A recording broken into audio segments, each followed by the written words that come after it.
Ayan, okay. Ito po yung ginawa kong rap verse para sa COVID. Ito gagawa ko lang sa kanya, kaya pasensya na sa delivery and fault lines. Alright, here we go. Dear COVID-19, kakaiba ka talaga.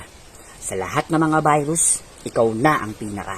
Lahat ng mga naghahari-harian ngayon natataranta na, natatakot at nangangamba. Alam mo ba kung bakit ha? Simple lang, dahil lamang ang iyong corona na dala. Daming taong di makalibot, ikaw naman pagala-gala.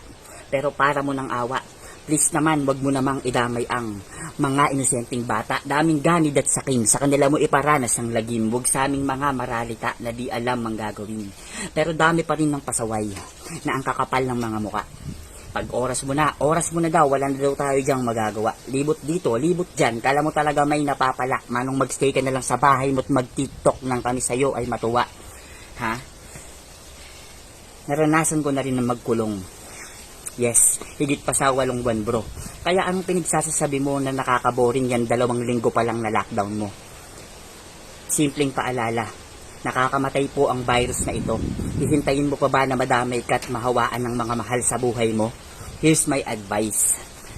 Kausapin mo si nanay at si tatay. Ikwento mo sa kanila lahat ng mga hangarin mo sa buhay.